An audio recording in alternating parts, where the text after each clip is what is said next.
Education is not just about empowering people. It's not just about the practice of freedom. It's also in some ways about killing the imagination. And in some ways educating people to adjust the conditions in which their own sense of agency is basically limited. For instance, we often see pedagogies that teach to the test.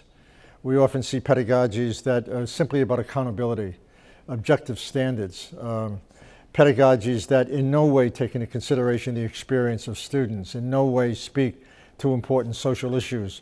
They're pedagogies that in many ways are designed to undercut the possibility for students to be critical thinkers, to be critically conscious, to be aware of their own cultural capital and its strengths and their place in the world. And I think that it's rightly so to call those pedagogies of repression. The debate about education today, and with its emphasis on methods, represents a new kind of pedagogical stupidity, because it completely ignores the most fundamental question of education, and that is, what is education for?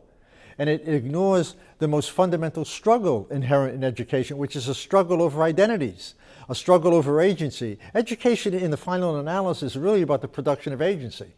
You know, what kind of agency are we going to produce? What kind of narratives are we going to produce that students can understand, that enlarge their perspective on not only on the world, but on their relationship to others and themselves? And I think that methods, to begin with methods, is to completely ignore probably all the most fundamental questions about education: ideology, culture, power, authority. How are these things constituted? What's the basis for knowledge? Who has the authority to implement it? In what way does it speak to a particular kind of future? Because all education is an introduction in some way to the future.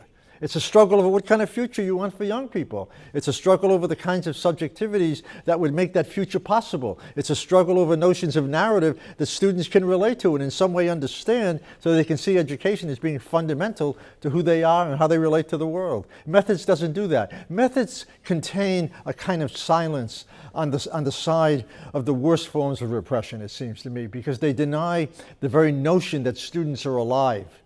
Can be alive to both themselves, to particular forms of knowledge, particular forms of social experiences, and particular values. The notion of neutrality, and when it's raised in education, is the worst form of politics.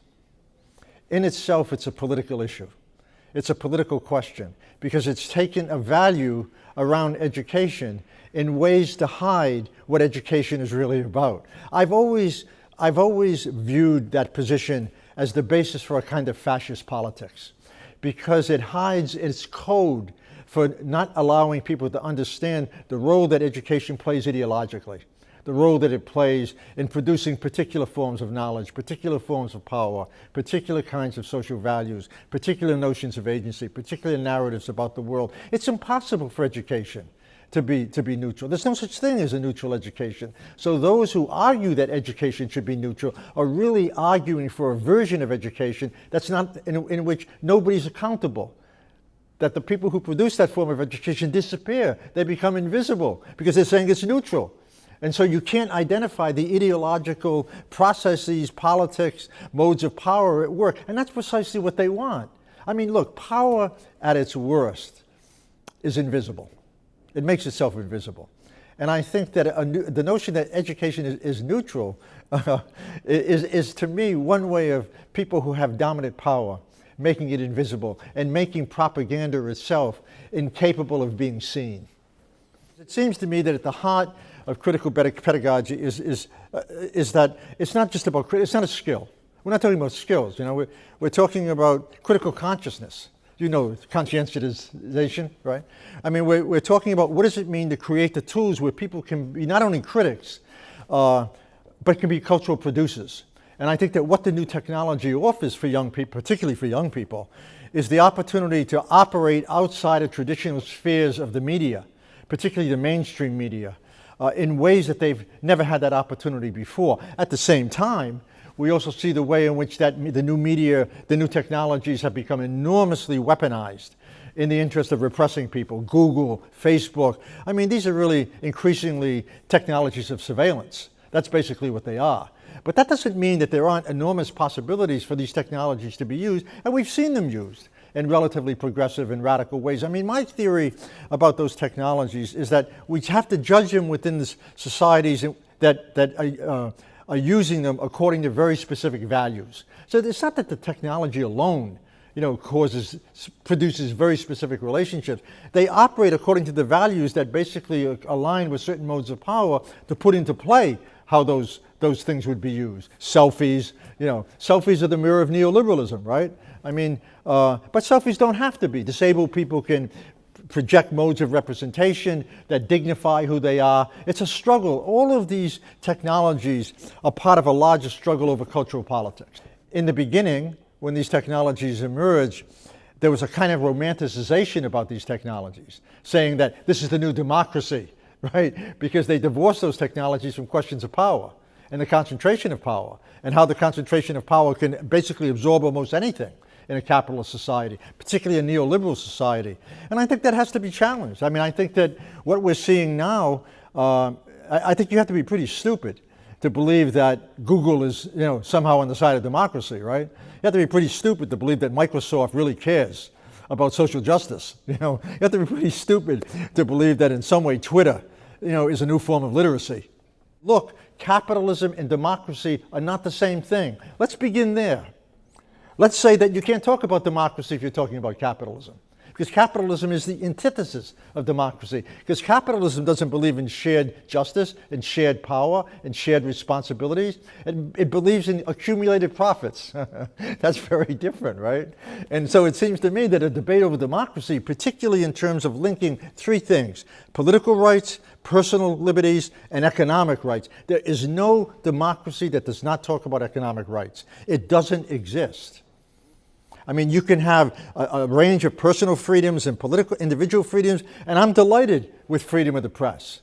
And I'm delighted with the ability to go to choose any religion I want. But I'm not delighted with the notion that anybody can either sleep at the Ritz or sleep under a bridge. Sorry, doesn't work that way. I don't think any democracy is really worthy of the name, because I don't think any democracy is finally finished or completed. I think that what democracy is, and what I like about it, is the fact that it represents an ideal in which no society is ever just enough. The concept at its best means it's unfinished. It's never fully completed. You always have to work at it. It's always a site of struggle. Gramsci says, he uses a term called the Interregnum.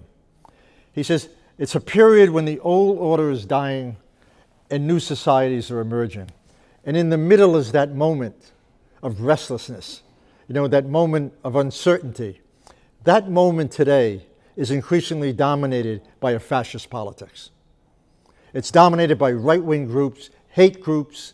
It's dominated by people who hate immigrants, who hate refugees. It's dominated by neo-Nazis. It's dominated by white nationalists. And we need to be aware of that. I mean, we need to be aware that the language of democracy has been undermined by neoliberalism, by the hedge fund operators, by the capitalists, and we haven't been able to recover.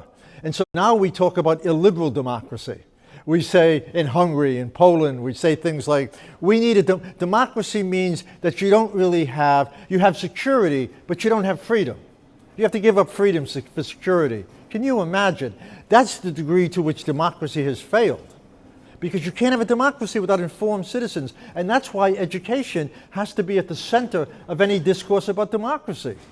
And it isn't. And I think that's where the left has failed. The left has failed around education.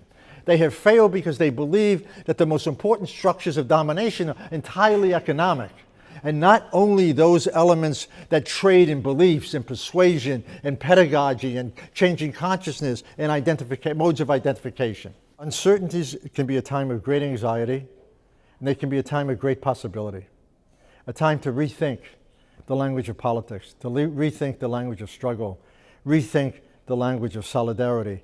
Power is not always about domination. It's not exclusively about domination. It's also about resistance. And young people have a lot of power. They can shut societies down. They can shut them down. They can block streets. They can engage in direct action. They can educate their parents. They're a potent political force, and I think that what they need to do is to recognize themselves as a potent political force, and I think they need to act, because I think that a discourse of anxiety should give way to a discourse of critique. And a discourse of critique should give way to a discourse of possibility. And a discourse of possibility means that you can imagine a future very different from the present.